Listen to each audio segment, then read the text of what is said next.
You don't walk into the world of the dark chosen one with fireworks.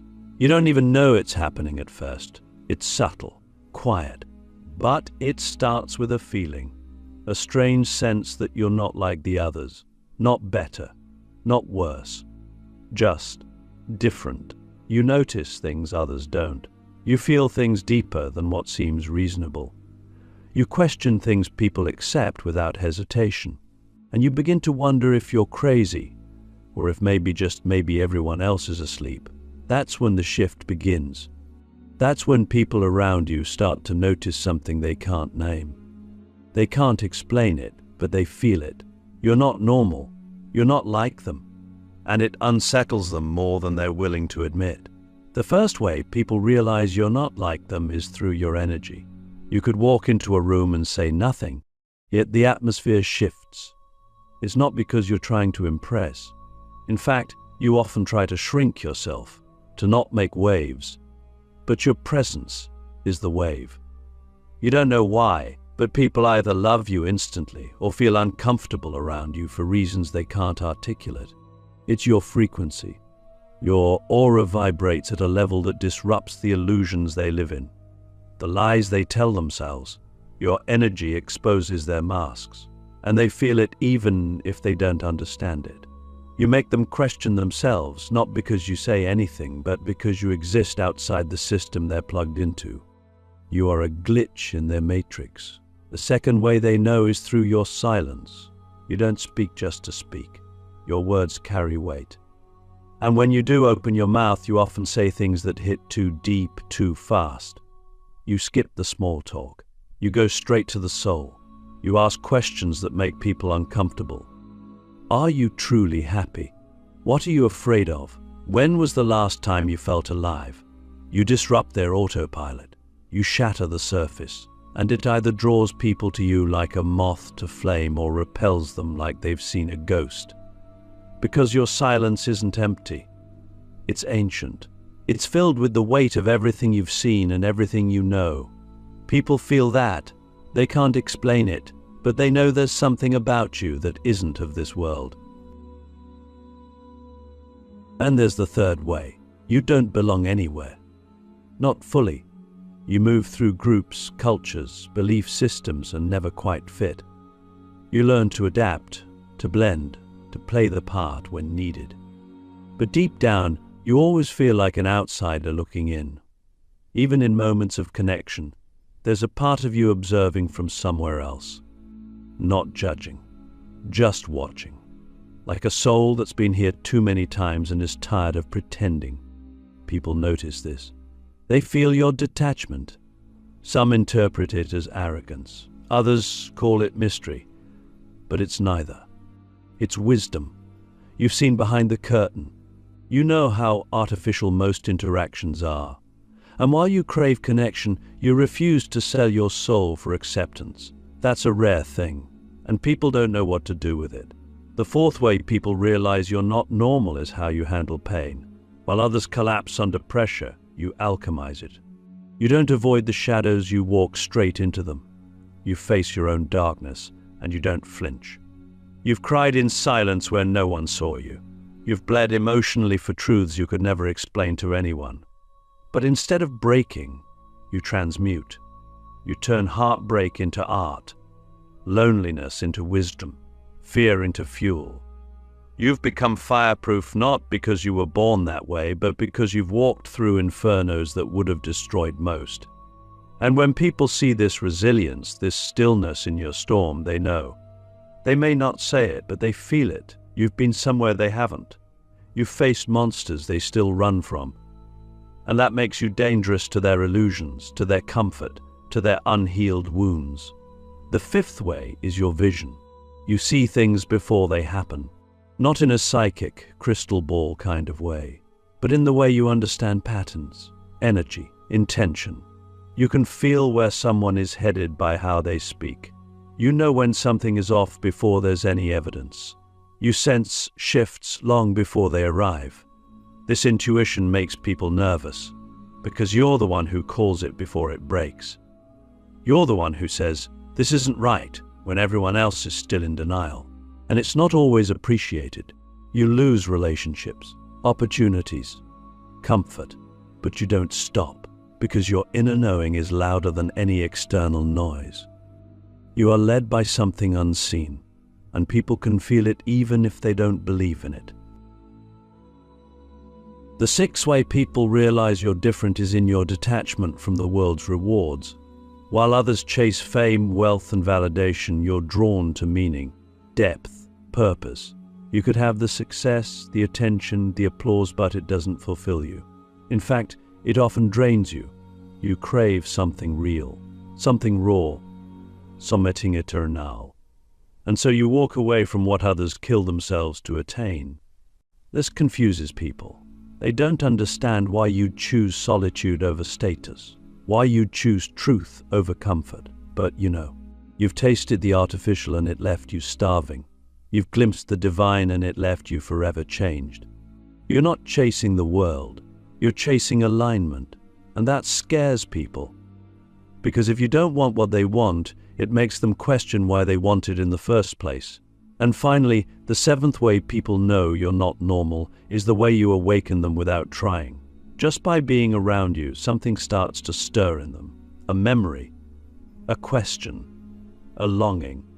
They don't know what it is, but they feel seen, exposed, called. You activate something ancient in them, something they thought they buried.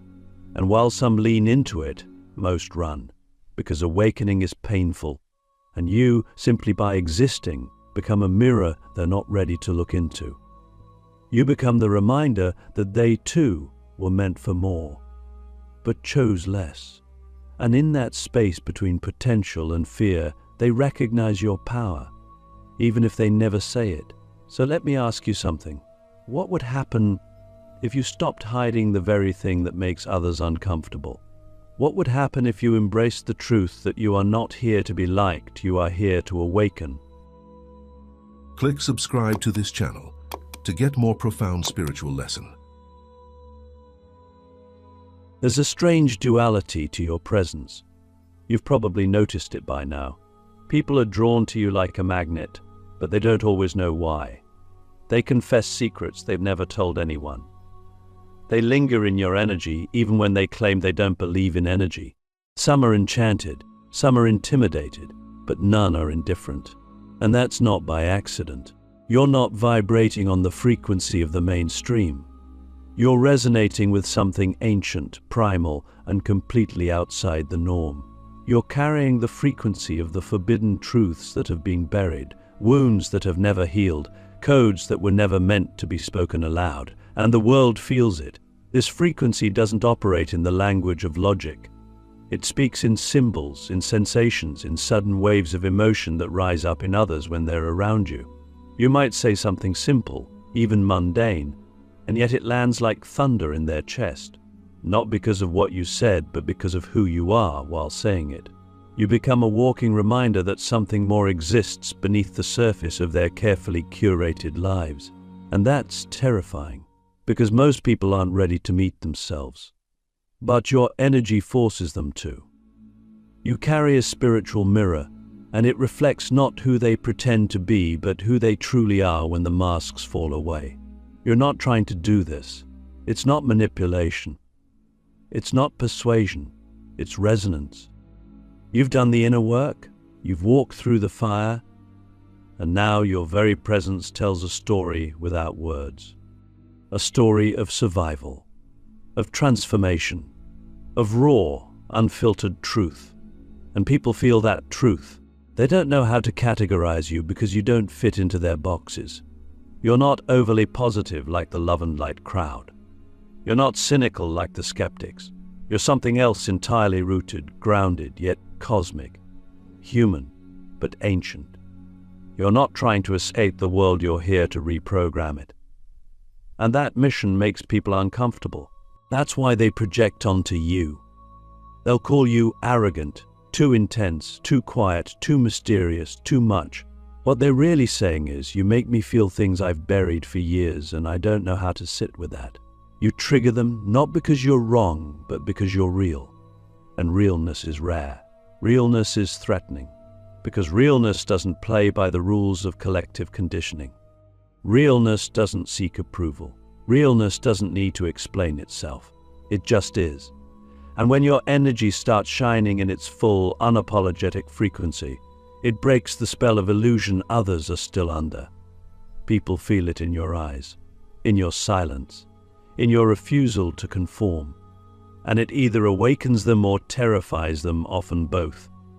You become the edge of the cliff they've been walking toward their whole lives, and suddenly they have to decide, jump into the unknown or retreat into comfort. You don't push them. You don't persuade them. You simply stand there, fully in your power, and that alone becomes a spiritual test. Can they handle the vibration? Can they meet you in that depth? Most can't. But the ones who can, they're your tribe. They're the ones who've also walked through darkness and emerged with diamonds in their hands. This is why you can't water yourself down anymore. You've tried that. You dimmed your light, softened your truth, diluted your essence all to make others feel safe. But it never worked, did it? Because your energy can't be caged. It can't be faked. It can't be ignored. The more you suppress it, the more chaotic your life becomes. Because your soul didn't come here to be agreeable. It came here to be authentic. And authenticity is a direct threat to every system built on deception, fear, and control. So ask yourself, what would happen if you stopped apologizing for who you are? What would happen if you fully embodied your frequency, even if it made people uncomfortable, even if they left, even if they misunderstood? Because here's the truth, your energy will always be too much for people who are still hiding from their own.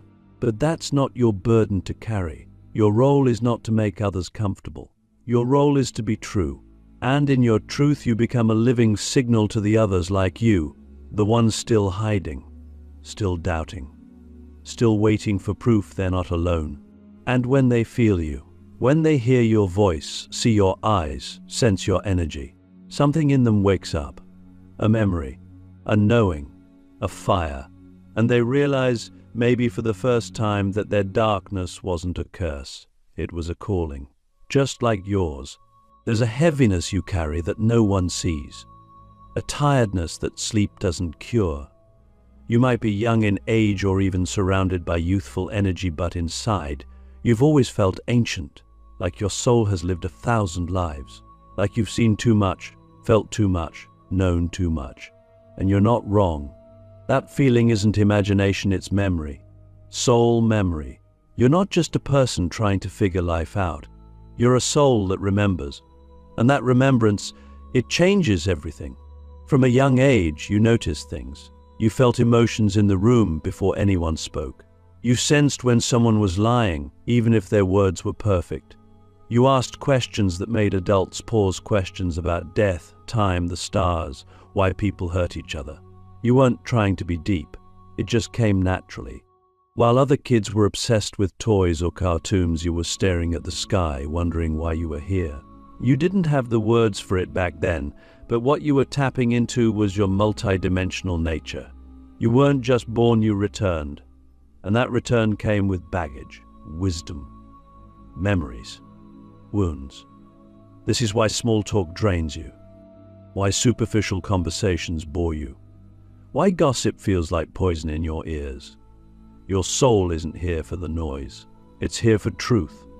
This is why even when you try to be normal, it feels like wearing someone else's skin.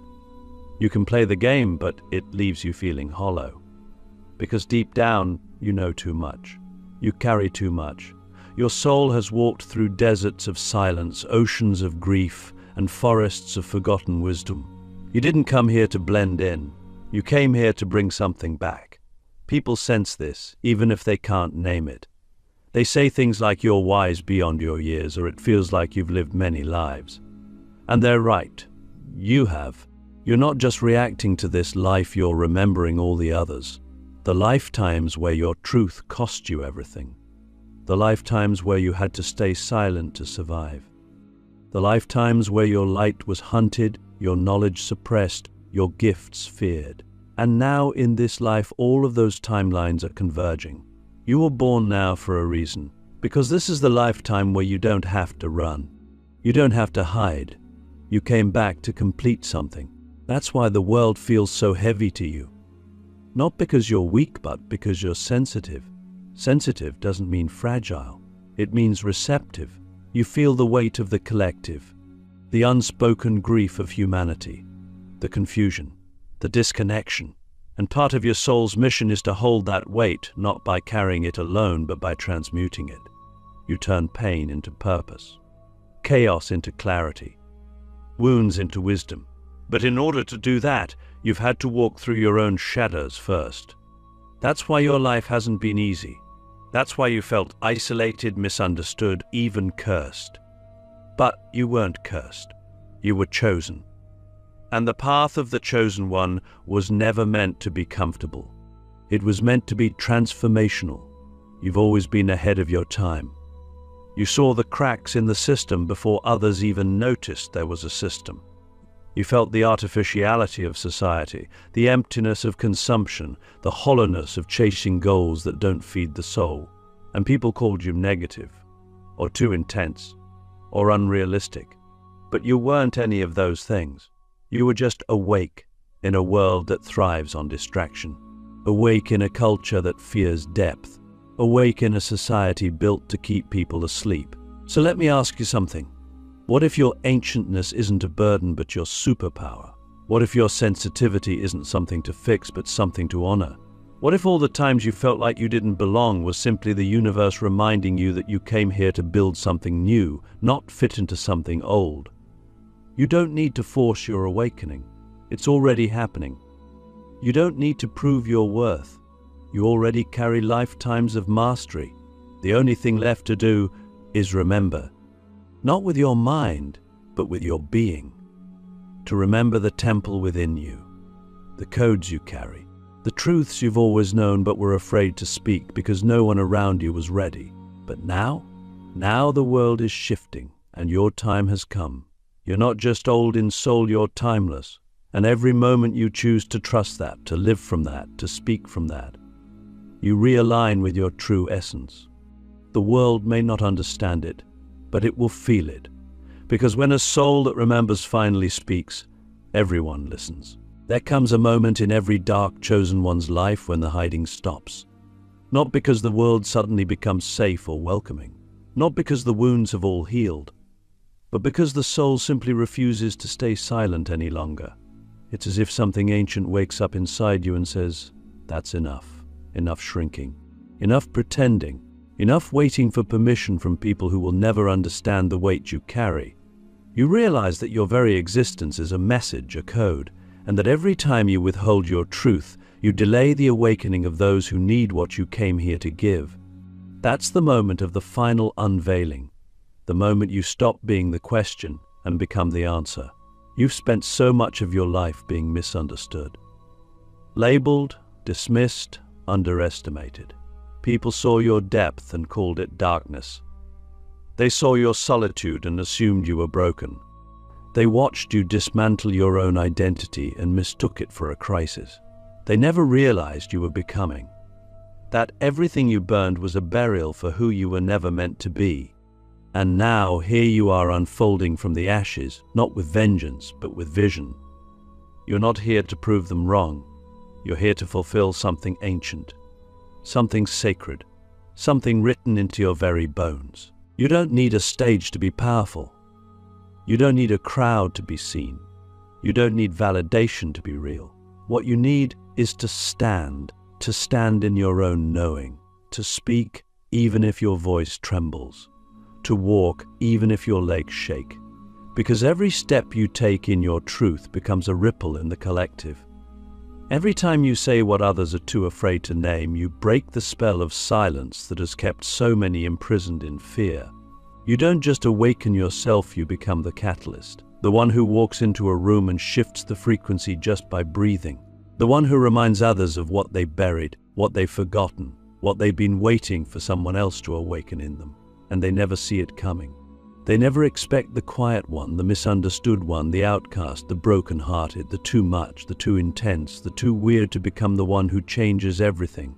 But that's how the divine works. It hides its greatest power in the places no one thinks to look. It plants the seeds of revolution in those who've been rejected, silenced, and shattered, because those are the ones who carry the real fire. Not the borrowed fire of entitlement, but the earned fire of transmutation. You are not here to fit in. You are here to redefine what it means to be alive. So what does it mean to be a catalyst? It means you will often be the storm before the calm. You will unsettle people before you inspire them. You will awaken rage before you awaken awe. Because activation is messy. Truth destroys before it rebuilds. And your presence will do what words cannot. You will walk into people's lives, and something in them will shift. They may not even know why. They may resist it. But part of them will remember, not you but themselves, through you. And that's the real gift. You don't need to convince anyone of who you are. Your life is the proof. Your growth is the evidence. Your energy is the transmission. You don't need to explain your path. You embody it. And through that embodiment, you become a lighthouse for other dark, chosen ones still lost in their storms. So let me ask you this, for the very last time, are you ready to be seen not as who you were, but as who you were always meant to be? Are you ready to drop the mask, speak the truth, and walk the path without apology? Because now, the world isn't just watching. The world is waiting, and you. You are the catalyst they never saw coming, but exactly the one their souls have been calling for.